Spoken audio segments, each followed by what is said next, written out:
اور پھر دونوں کی واپسی اکثر رات گئے ہوتی تھی۔ ابا کو ان کے کمرے میں کھانا میں دے دیتی تھی کیونکہ مجھے اچھا نہیں لگتا تھا کہ وہ میرے ساتھ ڈائننگ ٹیبل پر بیٹھ کر کھانا کھائیں۔ مجھے ان سے عجیب سی جھجک محسوس ہوتی تھی۔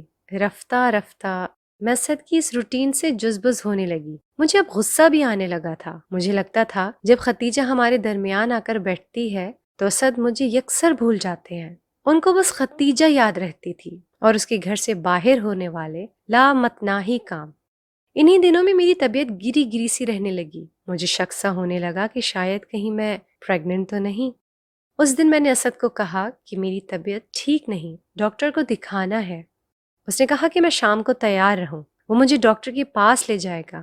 میں جان بوجھ کر ان پرانے کپڑوں میں ہی رہی کہ اسد کے آنے پر جلدی سے تیار ہو جاؤں گی، ورنہ ڈاکٹر کے پاس بھی ختیجہ ساتھ لٹک جائے گی۔ شام کو اسد کافی لیٹ ہو گئے۔ میری آنکھوں کے آگے بار بار اندھیرا آ رہا تھا۔ جیسے ہی اسد گھر آئے تو ختیجہ ان کا ہاتھ پکڑ کر چھت پر لے گئی کہ ایک بہت ضروری بات کرنی ہے، اور میں ان کو دیکھتی ہی رہ گئی۔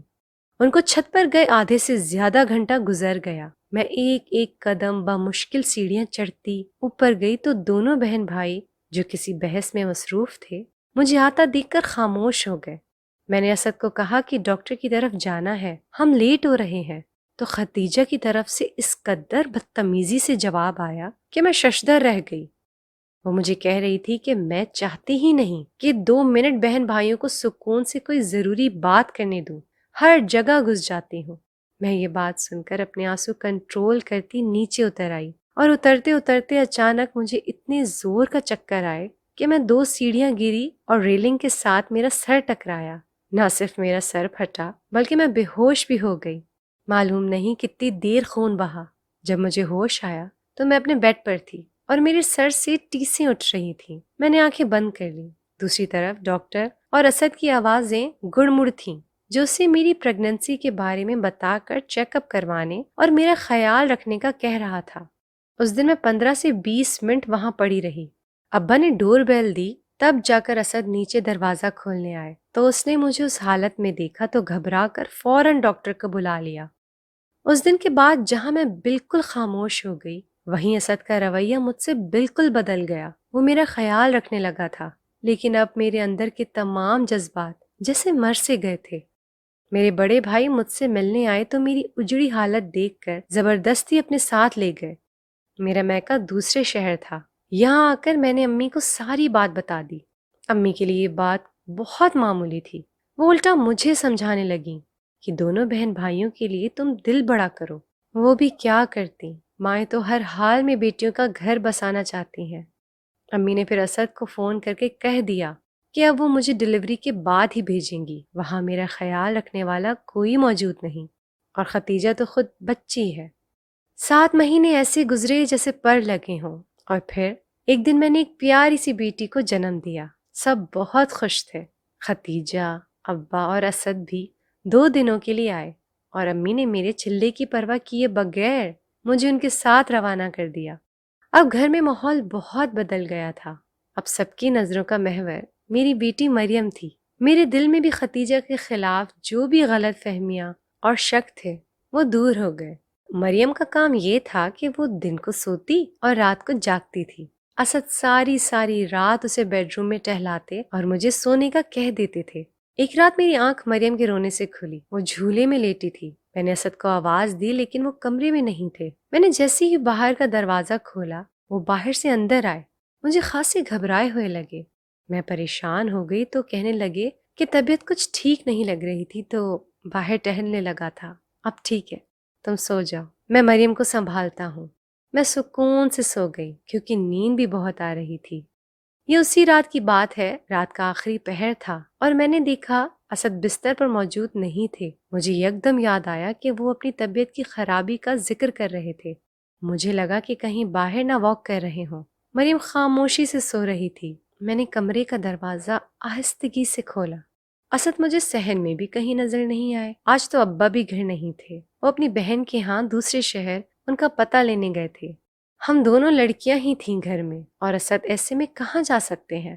میں باہر کا گیٹ دیکھ کر آئی تو وہ بھی لاک تھا۔ جب میں لاؤنج میں آئی تو ختیجہ کے کمرے کا دروازہ آہستہ سے کھلا۔ اور اسد باہر آئے۔ میری آنکھیں حیرت سے اس منظر کو دیکھ رہی تھیں کہ اسد کے پیچھے ایک اور شخص کو آتا دیکھ کر میرے تو جیسے ہوش ہی اڑ گئے ہوں۔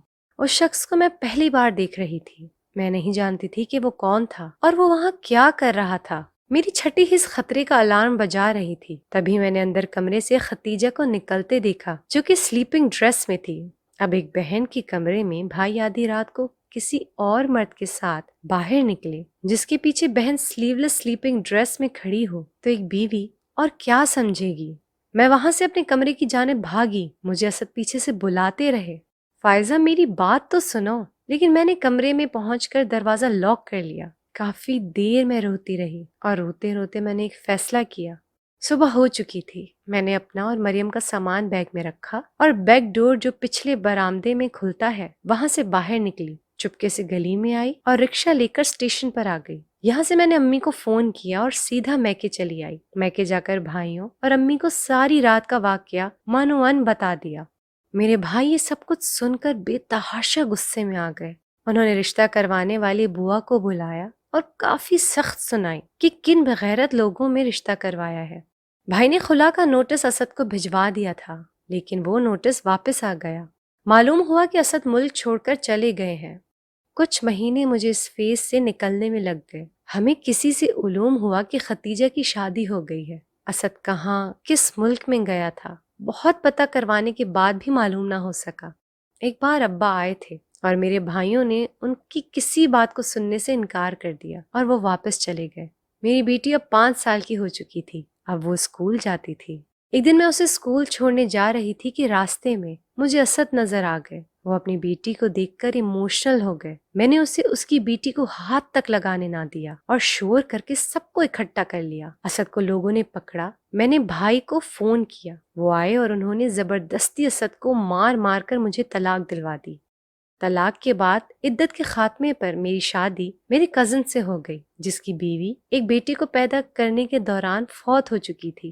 میری زندگی اب پرسکون ہو گئی۔ میری بیٹی کو ایک شفیق باپ مل گیا۔ ہادی بہت اچھا انسان تھا، وہ عزت کرنے والا تھا۔ میری شادی کو 8 سال ہو گئے۔ مریم اب جوانی کی دہلیز پر تھی۔ ایک دن پھر میری زندگی میں ایسا آیا کہ مانو جیسے میں ریت میں دھس گئی ہوں۔ اس دن مجھے ختیجہ ملی تھی۔ میں مریم کی شاپنگ کرنے بازار گئی۔ بازار میں مجھے ختیجہ ملی۔ اس نے دیکھتے ہی دونوں ہاتھ باندھ کر میرے سامنے آ کھڑی ہوئی اور کہنے لگی، فائزہ مجھے معاف کر دو، میری وجہ سے تمہاری زندگی برباد ہوئی ہے۔ میں نے اسے کہا، نہیں، تمہارے بغیرت بھائی کی وجہ سے میری زندگی برباد ہوئی۔ جو کل کو اپنی بہن کا سودا کر رہا تھا آج اپنی بیٹی کا کرتا۔ سو میں نے خود بردار ہونا بہتر سمجھا۔ اب جو بات مجھے ختیجہ نے بتائی وہ سن کر مانو جیسے میرے جسم سے جان ہی نکل رہی ہو۔ وہ کہہ رہی تھی کہ ایسا کچھ نہیں تھا، وہ میرا شوہر تھا، خالہ کا بیٹا۔ ہم نے بہت پہلے چھپ کر نکاح کر لیا تھا، بس اسد بھائی جانتے تھے، کیونکہ اماں اور خالہ کے اختلافات مرنے کے بعد بھی خالو اور ابا میں منتقل ہو گئے تھے۔ ان دنوں بس میں یہی چاہتی تھی کہ کسی طرح یہ نکاح چھپا رہے، سب کے اختلافات ٹھیک ہوں اور خالو میرے لیے اشر کا رشتہ خود لائیں، لیکن ایسا نہ ہوا۔ اسد بھائی نے سوچا کہ وہ مجھے اور اشر کو چھپکے سے باہر بھجوا دیں۔ ہم اسی سلسلے میں روزانہ باہر جاتے تھے اور اس رات اشر مجھ سے ملنے اس لیے آیا تھا کہ اس سے 2 دن بعد ہماری روانگی تھی اور ابا گھر نہیں تھے۔ اسد بھائی نے اجازت دے دی تھی۔ ہم میاں بیوی تھے اور میرا بھائی مجھے ہر چیز میں سپورٹ کر رہا تھا۔ وہ اشر کو یہ کہنے اندر آیا کہ آج وہ ناشتہ کر کے جائے، کیونکہ جانے سے پہلے ہم تمہیں بھی اعتماد میں لینا چاہتے تھے، لیکن تم نے بات نہ سنی۔ اسد بھائی کام پر چلے گئے اور تم چپکے سے گھر چھوڑ کر چلی گئی۔ پھر تمہارے بھائیوں نے بھی ابا کی کوئی بات نہ سنی۔ اسد اور ہم پھر امریکہ شفٹ ہو گئے۔ ابا کو تمہارے گھر سے واپسی پر ہارٹ اٹیک ہو گیا۔ بس اعتماد کا رشتہ نہ ہونے سے گھر برباد ہو گئے۔ مجھے سمجھ نہ آیا کہ مجھے کیا کہنا چاہیے۔ شاید میری قسمت میں ایسا ہی لکھا تھا۔ آپ کو کیا لگتا ہے کہ اس میں غلطی کس کی تھی؟ اسد کی، میری، ختیجہ کی یا پھر قسمت کی؟ ضرور بتائیے گا۔